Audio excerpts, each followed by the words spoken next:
Hello students, today we have to see quantifier and quantified statement.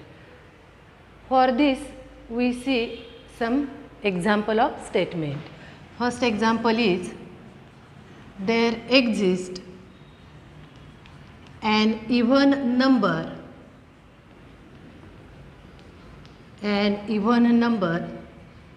in the set of natural number.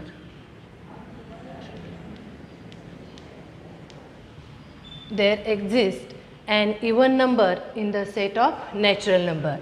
And second example is, for all natural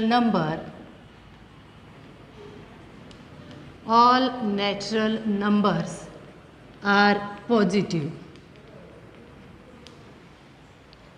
In these two statements, here the word there exists and for all, these words are coming. These words are called as quantifier.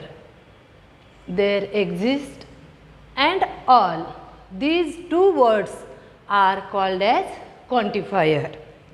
Therefore, we write here the word there exists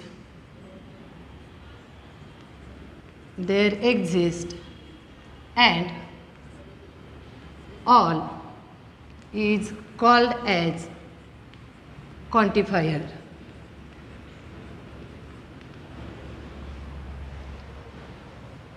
Only the word there exists is called as existential quantifier.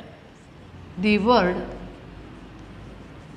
there exists is called as existential quantifier,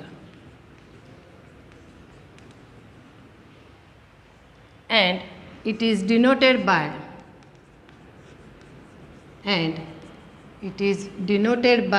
this symbol. Symbol पहा, असा हा symbol आहे. Next, the second word all. This word is called as universal quantifier. The word all is called as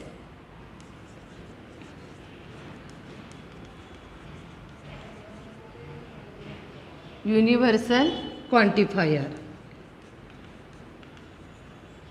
The word for all पण येतो काही वेळेला फक्त all.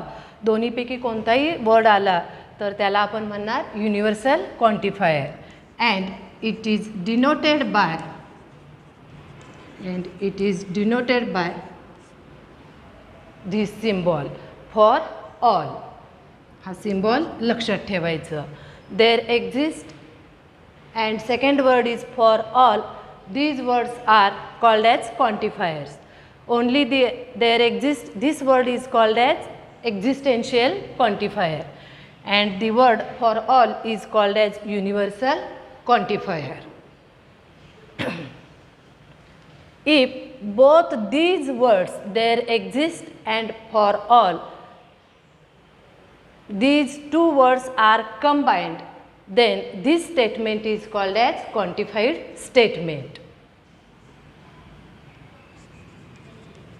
The word there exists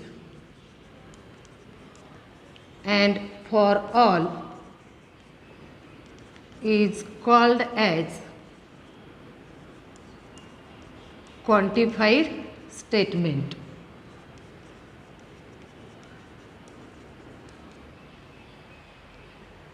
Okay. Therefore, we say that a statement involving quantifier is called as quantified statement. Quantifier means existential quantifier and universal quantifier.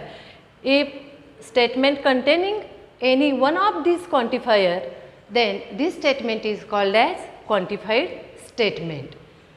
A quantified statement quantified statements corresponds a collection and a condition. Quantified statement contains collection and condition. Here we see first example. There exists an even number. There exists an even number in the set of natural number. Here natural number is collection and even number is condition. See in this example, we see our first example. There exists an even number in the set of natural number. Set of natural number is our collection and set of even number is our condition. Means any quantified statement contains a collection and a condition. We see this statement, quantified statement, is either true or false. For this we say here a statement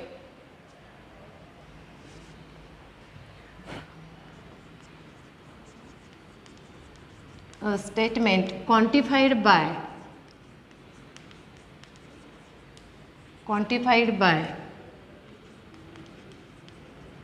universal quantifier. Universal quantifier is denoted by this symbol for all. A statement quantified by universal quantifier for all is true if all the objects in the collection satisfies the condition. Satisfies the condition.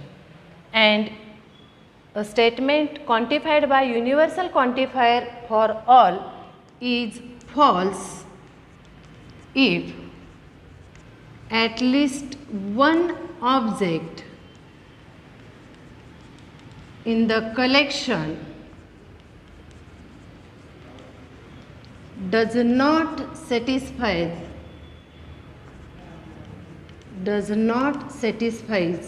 the condition.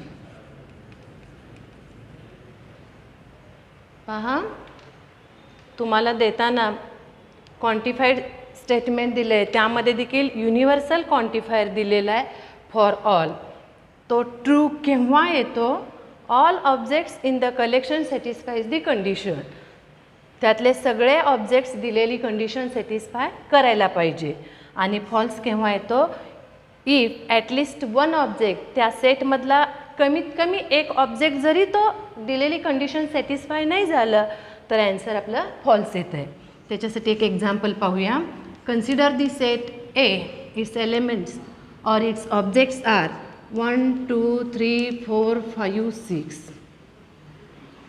First case, for all x belongs to A, x plus 1 is greater than or equal to 2. पहा, for all x belongs to A, एक्सच्या किमती कशा असणार आहेत? ह्या set ए मधल्या असणार आहेत. सेट ए मधले एलिमेंट्स काय आहेत बघा, ऑब्जेक्ट्स काय आहेत बघा, 1 2 3 4 5 6. आणि आपली कंडिशन आहे x plus 1 is greater than or equal to 2. एक्सची किंमत 1 घ्या, 1 plus 1 2, 2 is greater than or equal to 2, 2 is इथं इक्वल टू 2, म्हणजे ही कंडिशन सॅटिस्फाय होते. x इक्वल टू 2 घेतला, 2 प्लस 1 3, 3 इज ग्रेटर दॅन 2. एक्सची किंमत 3 घ्या, 3 प्लस 1 4, 4 इज ग्रेटर दॅन 2. जर एक्सची किंमत 4 घेतला, 4 plus 1 5 greater than 2, 5 plus 1 6 greater than 2 आणि 6 प्लस 1 7 ग्रेटर दॅन 2. म्हणजे ए ह्या सेटमधले सगळे ऑब्जेक्ट्स, ऑल ऑब्जेक्ट्स दिलेली ही कंडिशन सॅटिस्फाय करते. त्यामुळं ह्या स्टेटमेंटचं for all x belongs to A, x plus 1 is greater than or equal to 2, its truth value is t. आणि जर हेच स्टेटमेंट फक्त थोडासा बदल करते, for all x belongs to capital A x plus 1 is greater than 3. एक्सची किंमत x plus 1 is greater than 3 ही कंडिशन आहे. एक्स बिलॉंग्स टू ए, एक्सच्या किमती ए मधल्याच आहेत. एक्सची किंमत 1 घ्या, 1 प्लस 1 2, 2 इज ग्रेटर दॅन 3. हे स्टेटमेंट ट्रू आहे का? नाही, हे स्टेटमेंट फॉल्स आहे. एक्सची किंमत 2 घ्या, 2 plus 1, 3 is greater than 3. 3 equal to 3 म्हणता येते, 3 इज ग्रेटर दॅन 3 म्हणता येत नाही, म्हणजे हे स्टेटमेंट देखील फॉल्स आहे. एक्सची किंमत 3 घ्या, 3 प्लस 1 4, 4 इज ग्रेटर दॅन 3. हे स्टेटमेंट ट्रू आहे. एक्सची किंमत 5 घ्या, 5 प्लस 1 6, 6 इज ग्रेटर दॅन 3. म्हणजेच ह्या सेकंड एक्झाम्पलला एक्सची किंमत 1 आणि 2 ह्या दोन ऑब्जेक्टसाठी दिलेली कंडिशन सॅटिस्फाय होत नाही. कमीत कमी एक तरी ऑब्जेक्ट्स असा पाहिजे की त्यांच्यानी कंडिशन सॅटिस्फाय होत नाही, तेव्हा त्याची ट्रूथ व्हॅल्यू काय असते? फॉल्स. इफ ॲटलिस्ट 1 ऑब्जेक्ट, आता आपल्याला ह्या एक्झाम्पलमध्ये 2 ऑब्जेक्ट्स आहेत, 1 आणि 2 हे 2 ऑब्जेक्ट्स दिलेली कंडिशन सॅटिस्फाय होत नाही, त्यामुळे दिलेल्या ह्या स्टेटमेंटची ट्रूथ व्हॅल्यू फॉल्स असते. Therefore we say that for all x belongs to A x plus 1 is greater than 3. Its truth value is yeah. लक्षात येतंय? नावावरून लक्षात ठेवायचं थोडंसं. फॉर ऑल म्हटल्यामुळे सिम्बॉल लक्षात ठेवा, वरती आपल्याला दिलेलंच आहे.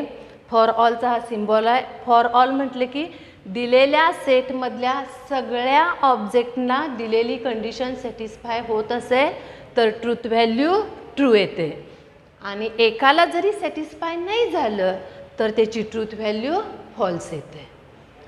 लक्षात येते? हे आपण कशाच्या बाबतीत पाहिलं? युनिव्हर्सल क्वांटिफायरच्या बाबतीत पाहिलं. Now we have to see next existential quantifier. Now for existential quantifier, see here a statement quantified by existential quantifier. Its symbol is this. This is also called as there exist. A statement quantified by existential quantifier is true if at least one object in the collection satisfies the condition. At least one. At least means कमीत कमी एक.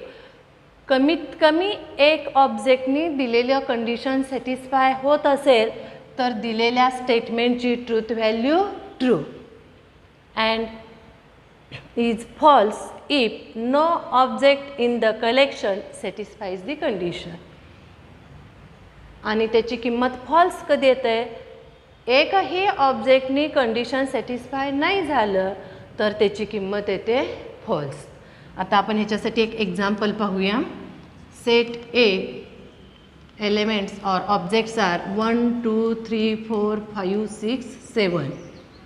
First example, there exist x belongs to a such that x plus 5 equal to 10. पहा, there exist x belongs to a. belongs to म्हणजे x च्या किमती ह्या set a मधल्या असणार आहेत, आणि कंडिशन आहे such that x plus 5 equal to 10. आता एक्सच्या किमती बघा, एक्सची किंमत 1 घेतला तर 1 प्लस 5 किती येणार? 6. आपल्याला किती यायला पाहिजे? 10. म्हणजे 1 ही कंडिशन सॅटिस्फाय होत नाही. 2 घेतला, 2 प्लस 5 7 होत नाही. 3 घेतला, 3 प्लस 5 8 9. 4 घेतला, 4 प्लस 5 9 होत नाही. 5 घेतला, 5 प्लस 5 10. म्हणजे एक्स इक्वल टू 5ला ही कंडिशन सॅटिस्फाय होते. एक्स इक्वल टू जर 6 घेतला, 6 प्लस 5 11 होते. तुमचा RHS 10 आहे, म्हणजे एक्स इक्वल टू 6ला सॅटिस्फाय होत नाही. एक्स इक्वल टू 7 घ्या, 7 प्लस 5 12, त्याला देखील कंडिशन सॅटिस्फाय होत नाही. म्हणजे एक्स इक्वल टू 5 ह्या एकाच एलिमेंटला ही कंडिशन सॅटिस्फाय होते. डेफिनेशनमध्ये काय सांगितलं आहे बघा, A statement quantified by existential quantifier is true if at least one object in the collection satisfies the condition. कमीत कमी एक तरी एलिमेंट असा पाहिजे की तो दिलेलं कंडिशन सॅटिस्फाय व्हायला पाहिजे. मग आपल्याला हा x=5 हा ऑब्जेक्ट आहे, एकच ऑब्जेक्ट आहे, तो ही कंडिशन सॅटिस्फाय करतो. त्यामुळं ह्या statement there exist x belongs to a such that x+5 = 10 ह्या स्टेटमेंटची ट्रूथ व्हॅल्यू काय येणार आहे बघा. It's truth value is x=5 ला सॅटिस्फाय होत आहे, त्यामुळे its truth value is t और true. Now we have to consider second example. There exist x belongs to a such that x+5 = 15. बघा x+5 = 15 दिलं आहे. आता xच्या 1 पासून 7 पर्यंत सगळ्या किमतीने घ्या तुम्ही. 1 घेतला तर 6 येते. ह्या सगळ्या किमती घेत गेला, शेवटचं 7 + 5 12. 15 येतो का नाही. म्हणजे ह्यातला एकाही ऑब्जेक्टनं दिलेलं कंडिशन सॅटिस्फाय होत नाही. त्यामुळं ह्याची ट्रूथ व्हॅल्यू काय होणार आहे, false. Therefore its truth value is false. Okay, now we have to see example. Please see your question. If set A is, its elements are see here 3, 5, 7, 9, 11, 12. Determine the truth value of the following. खाली example दिलेले आहेत, त्यांची truth value आपण determine करायचं आहे. क्वेश्चनमधलं बघा first. There exist x belongs to a such that x-8 = 1. Solution पहा आता. First example is there exist x belongs to a such that x-8 = 1. Here condition is x-8 = 1 and values of x are in the sets A. First we take x = 3. 3 - 8. 3 - 8 is -5. Your RHS is 1. त्यामुळे एक्सची किंमत 3 घेतला तर तुमचा LHS = RHS येतो का नाही. म्हणजे दिलेली ही कंडिशन तुमचं सॅटिस्फाय होत नाही. समजा एक्सची किंमत 5 घ्या. 5 - 8. 5 - 8 घेतला की किंमत येत आहे -3. तुमचा RHS आहे 1. त्यामुळं x=5 ला देखील ही कंडिशन तुमची सॅटिस्फाय होत नाही. समजा x = 7 घ्या तर काय होणार. 7 - 8. 7 - 8 म्हणजे येतो -1. तुमचा RHS आहे +1. त्यामुळं x = 7 ला देखील ही कंडिशन सॅटिस्फाय होत नाही. जर xची किंमत तुम्ही 9 घेतला, x = 9 घेतला, x - 8. 9 - 8. 9 - 8 = 1. RHS किती आहे 1. म्हणजे x = 9 ला दिलेली कंडिशन सॅटिस्फाय होते ह्या एका एलिमेंटला तरी. पुढचं x = 11 घाला. 11 - 8 उत्तर येते तुमचं 3. सॅटिस्फाय होत नाही. 12 घाला. 12 - 8 उत्तर येते 4. RHS आहे 1. त्यामुळं ह्याला देखील सॅटिस्फाय होत नाही. त्यामुळं फक्त x = 9 ला दिलेली कंडिशन सॅटिस्फाय होते. मग इथं देअर एक्झिस्ट म्हटल्यामुळं कमीत कमी एक एलिमेंट असा पाहिजे की दिलेली कंडिशन सॅटिस्फाय व्हायला पाहिजे. मग ह्याचं सोल्युशन कसं लिहिणार बघा. हे सगळं आपलं रफ कॅल्क्युलेशन आहे. We take x = 9. Therefore 9 - 8 = 1 which is true. कारण 9 - 8 किंमत येत आहे 1. तुमचा RHS देखील 1 आहे. त्यामुळे आपण लिहिलेलं आहे which is true. And therefore its truth value is t. लक्षात येतं आहे. Now we have to see next example. Next example is there exist x belongs to a such that x² is less than 0.